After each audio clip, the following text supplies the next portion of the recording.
ये आजकल rich dad poor dad book बहुत फेमस हो रही है, तो ये क्या है इसमें ऐसा जो बहुत ही फेमस है आजकल? देखो, क्या है ना, rich dad poor dad book आपने बहुत सुना है इसके बारे में, ठीक है। और ये बहुत वर्ल्ड फेमस बुक है। और इसका मेन पर्पज ये है कि ये बहुत सारे इसमें बिजनेस आइडियाज दिए गए हैं, ठीक है। अभी आपने यूट्यूब पर बहुत सारे यूट्यूबर को देखा होगा। रिच डैड पुअर डैड के बारे में बहुत सारे यूट्यूबर ने स्टोरी डाल रखी है और बहुत सारे लोगों ने उसके बारे में एक्सप्लेन भी किया है। बट इसको समझने के लिए आपको एक रियल एग्जाम्पल के थ्रू समझना पड़ेगा, ठीक है। मैं आपको एक सत्य घटना बताता हूँ जो दो लड़कों के ऊपर बेस्ड है, ठीक है। अब एक लड़का है, उसने अपनी पढ़ाई कंप्लीट करी, 12वीं करी। 12वीं के बाद उसने ग्रेजुएशन किया, 3 साल का ग्रेजुएशन हुआ। उसके बाद उसने पोस्ट ग्रेजुएशन किया, फिर वो 3 साल का पोस्ट ग्रेजुएशन हुआ। फिर पोस्ट ग्रेजुएशन करने के बाद में जैसे उसकी जॉब नहीं लगी, तो जॉब के लिए उसने धक्के खाए। फिर जॉब लगी। फिर उसके बाद में उसका जॉब लगने के बाद उसने प्राइवेट सेक्टर में अपना काम स्टार्ट किया। फिर धीरे धीरे करके उसने अपना करियर बनाया, ठीक है। तो ये सारे कार्यक्रम होने में आप देखो 12 साल तो उसकी पढ़ाई में चले गए, 12 साल तक 12वीं तक किया। फिर उसके बाद 3 साल ग्रेजुएशन, 3 साल पोस्ट ग्रेजुएशन, तो 12 और 6 18 साल उसने अपने पढ़ाई में डाल दिए, ठीक है। और उसके बाद में फिर जाके उसकी जॉब स्टार्ट हुई। और उसके बाद में अभी उसने करीब 10 से 15 साल उसमें जॉब में डाल दिए। तो टोटल मिला के उसके 30-32 साल जो है ना, वो उसने अपनी पूरी जर्नी में स्पेंड किए। और उसके बाद उसको हासिल क्या हुआ, एक छोटा सा घर और फैमिली के जो नॉर्मल खर्चे होते हैं वो उसने मैनेज किए। लेकिन अगर आपको सिंपल लाइफ जीना है तो आप ये रूटीन अपना सकते हैं। लेकिन अगर आपको सिंपल लाइफ नहीं जीना है, जैसे आपका ड्रीम बहुत बड़ा है, आप चाहते हैं कि आप कुछ लग्जरी लाइफ जिए, जैसे आपका ड्रीम है जैसे कोई बड़ा बंगला चाहिए या कोई लग्जरी कार चाहिए, तो उसके लिए रिच डैड पुअर डैड में ये बताया गया है कि अब आपको मैं बताता हूँ। ये तो एक बंदे की मैंने आपको कहानी बताई कि उसने अपना इतना टाइम स्पेंड किया, इतना जॉब किया, और उसके बाद उसको सिर्फ एक छोटा सा घर मिला और अपना परिवार का जीवन यापन कर रहा है, ठीक है। अब उसके दूसरे तरफ मैं एक दूसरे बंदे की कहानी बताता हूँ जिसने भी वहीं से जर्नी स्टार्ट करी थी। 12वीं पास करने के बाद इस बंदे ने अपने लाइफ के 20 से 25 साल, पहले वाले बंदे ने अपने 12वीं पास करके 20-25 साल किसमें दिए, पढ़ाई में दिए 6 साल। फिर उसके बाद जॉब करने में 10-15 साल दिए, जब जाके वो इस मुकाम पे पहुंचा है कि अपना एक छोटा सा परिवार चला रहा है। उसके दूसरी साइड एक दूसरा बंदा है, उसने क्या किया है, उसने भी 12वीं पास करी। 12वीं पास करके उसने एक मेडिकल स्टोर में काम किया। तो जब तक इसका ग्रेजुएशन कंप्लीट हुआ, 3 साल उसने मेडिकल स्टोर में काम किया। फिर ये पहला बंदा पोस्ट ग्रेजुएशन करने के लिए चला गया, तो 3 साल इसने पोस्ट ग्रेजुएशन दिए, तो उसने 3 साल और उस मेडिकल स्टोर में काम किया। तो जब तक इस बंदे की, पहले वाले बंदे की पढ़ाई कंप्लीट हुई, ठीक है, तब तक उस दूसरे वाले बंदे को 6 साल का एक्सपीरियंस हो गया था मेडिकल लाइन का। उसको पूरा नॉलेज हो गया था कि दवाइयाँ कहाँ से आती हैं, कहाँ सप्लाई करनी है, कैसे उनको सेल करना है, मेडिकल स्टोर कैसे सेटअप करना है, ठीक है। अब इसके बाद अब पहले वाले बंदे ने अपनी पोस्ट ग्रेजुएशन करने के बाद जॉब की। जॉब करने के बाद मतलब वो 4-5 साल बाद थोड़ा सा स्टेबल हुआ अपनी जॉब में, और धीरे धीरे करके उसने अपना परिवार आगे बढ़ाया। लेकिन पढ़ाई कंप्लीट करने के बाद जो 4-5 साल उसने दिए स्टेबल होने के लिए, लेकिन इन 4-5 सालों में जो दूसरा बंदा है जिसने मेडिकल स्टोर पे काम किया, 6 साल का एक्सपीरियंस किया, उसने उन 4-5 साल बाद अपना खुद का मेडिकल स्टोर सेटअप कर लिया, ठीक है। अब उसका जो खुद का मेडिकल स्टोर सेटअप किया, अब इस बंदे की जो सैलरी है, प्राइवेट नौकरी है तो सैलरी मिलेगी, तो इस बंदे की सैलरी है 40 से 45 हजार। और जो दूसरा बंदा है जिसने मेडिकल स्टोर सेटअप किया है, उस बंदे की पर डे की इनकम है 3000।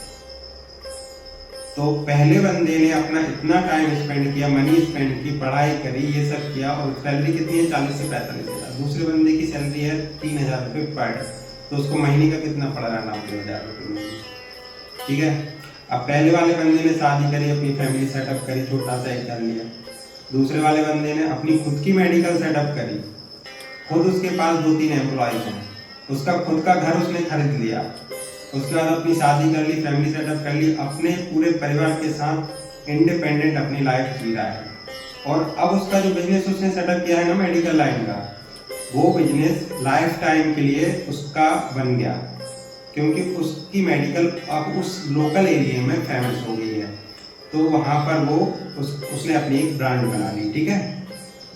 तो वो उसका लाइफ टाइम अचीवमेंट हो गया। लेकिन जो पहले वाला बंदा है जो 45-50 हज़ार की नौकरी करता है, आगे चल के उसकी सैलरी बढ़ेगी तो वो कितने पे पहुंचेगा? 50,000 से 60,000 पे पहुंचेगा, 60 से 70 पे पहुंचेगा, 1 लाख पे पहुंचेगा। लेकिन इस दौरान इस वाले बंदे की भी तो मेडिकल स्टोर की ग्रोथ होगी ना। अभी जो 3,000 रुपये पर डे की हो रही है, आगे चल के 5,000 की हो सकती है, 10,000 की हो सकती है। ग्रोथ तो होनी है, क्योंकि ये एक ऐसा बिजनेस है कि जिसमें ग्रोथ होती ही होती है। तो दोनों का जो ऑन एन एवरेज कैलकुलेशन देखा जाए तो कौन सा बंदा ज्यादा स्टेबल है? प्राइवेट सेक्टर वाला बंदा, कल उसकी नौकरी चली जाए, कल रिसेशन आ जाए, जैसे कि अभी बीच में कोरोना आया था, अच्छे बड़े प्राइवेट सेक्टर में जो काम करने वाले बंदे जिनकी लाख 2 लाख रुपए सैलरी थी, उन तक की जॉब चली गई थी। अब उन तक सबकी जॉब जाने के बाद अब वो तो रोड पे आ गए, क्योंकि अब वो क्या कुछ कर ही नहीं सकते ना। जिन लोगों ने इतना अपना मेहनत करी, पढ़ाई करी, अगर उनके पास जॉब ना हो तो वो 1 रुपया कमा नहीं सकते, क्योंकि उनको अदर किसी चीज का नॉलेज ही नहीं है। लेकिन जो जिस बंदे ने मेडिकल लाइन में अपना इन्वेस्टमेंट किया था, वो बंदा उनसे कम पढ़ा लिखा है, लेकिन उसकी ग्रोथ देखो। और उसको कोरोना से कोई फर्क नहीं पड़ा, क्योंकि उसकी मेडिकल कोरोना में तो अनलिमिटेड चली। और उसके बाद अभी वो अपने मतलब फ्रीडम, एक जो होते हैं ना फाइनेंशियल फ्रीडम टाइप में, उस टाइप से वो बन गया है, क्योंकि उसको उतनी अर्निंग उस मेडिकल लाइन से आती है कि उसको कहीं और चीज़ों की टेंशन ही नहीं है। उसको वेकेशन पे जाना है, फैमिली के साथ घूमना है, कोई टेंशन नहीं, सब कुछ बढ़िया चल रहा है, और अपने गाँव में अपने परिवार के साथ। और ये बंदा अपना परिवार छोड़ के दूसरे शहर में दूसरों के यहाँ नौकरी कर रहा है। तो अब इन दोनों का जो कंपैरिजन देखा जाए, एक बंदा जो ज्यादा पढ़ा लिखा है, एक बंदा जो कम पढ़ा लिखा है, एक बंदा जो जॉब कर रहा है और एक बंदा जिसने अपना खुद का बिजनेस सेटअप किया। अब इन दोनों बंदों को अगर आप कंपेयर करोगे तो इसमें आप खुद ही बताओ कि कौन सा बंदा ज्यादा स्टेबल है। तो आप दोनों को जब कंपेयर करोगे तो आप खुद ही समझ जाओगे हमको किस चीज में जाना चाहिए। तो यही चीज उसमें बताई गई है, क्योंकि ये ऑब्वियसली बात है कि अगर आप बिजनेस में लाइन में जाते हो और अगर आपका बिजनेस स्टेबल हो जाता है और सेटअप हो जाता है बढ़िया, तो बिजनेस से जो अर्निंग होती है वो एक जो जॉब से जो अर्निंग होती है उसके कंपैरिजन में बहुत हाई अर्निंग होती है, और लॉन्ग टर्म इन्वेस्टमेंट होता है, ये लाइफ टाइम। मतलब वो रहे ना रहे, उसके बच्चे भी उस मेडिकल लाइन में मेडिकल को चला सकते हैं, उसके लिए उनको पढ़ा लिखा होने की जरूरत नहीं। लेकिन आप जो जॉब कर रहे हो, आपके जाने के बाद आपके बच्चे को जॉब नहीं कर सकते, क्योंकि उनको भी फिर उतना पढ़ना पड़ेगा, उनको वो चीज़ सीखनी पड़ेगी। लेकिन समय के साथ टेक्नोलॉजी बदल जाती है, तो उसके साथ साथ उनको अपडेट होना पड़ेगा। बट जो मेडिकल लाइन है वो उसी तरह से चलती रहेगी। अगर उसके बच्चे भी चाहें तो वो भी उस मेडिकल को चला सकते हैं। तो इन दोनों को अगर आप कंपैरिजन करोगे तो आपको समझ आ जाएगा कि बिजनेस इज द बेस्ट। तो यही चीज जो रिच डैड पुअर डैड जो बुक है उसके अंदर डिफरेंट एग्जाम्पल्स दिए गए हैं। उसमें हर एक पॉइंट को 2 तरीके से सोचा गया है। एक नॉर्मल तरीके से जो एक नॉर्मल लोग फॉलो करते हैं कि पढ़ाई करो, जॉब करो और अपनी गाड़ी को आगे बढ़ाओ, एक तो ये तरीका है, और एक दूसरा तरीका है जो बिजनेस वाला है। तो उसमें यही बताया गया है कि हमेशा आपको क्या करना चाहिए, आपको अपनी आर्थिक स्थिति के अकॉर्डिंग आपको अपने जीवन यापन करने के लिए जॉब तो करनी पड़ेगी, लेकिन जॉब के साथ साथ कुछ अपनी सेविंग्स करो और उस सेविंग्स को ऐसी जगह पे इन्वेस्ट करो जिससे आपको हाई रिटर्न्स मिले और फ्यूचर में उस चीज़ का प्रॉफिट मिले। मैं ये नहीं बोलता कि आपको बिजनेस में ही लगाना है, जरूरी नहीं है।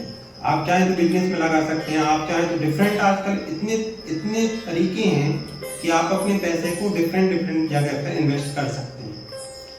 तो वही चीज इस बुक में बताई गई है, उसमें भी वही एग्जाम्पल दिए गए हैं कि आप अपने पैसे को जो आप कमाते हैं उसका अप्रोक्स 20% सेविंग करके रखें और उस जो आप सेविंग करते हैं उसको इन्वेस्ट करें।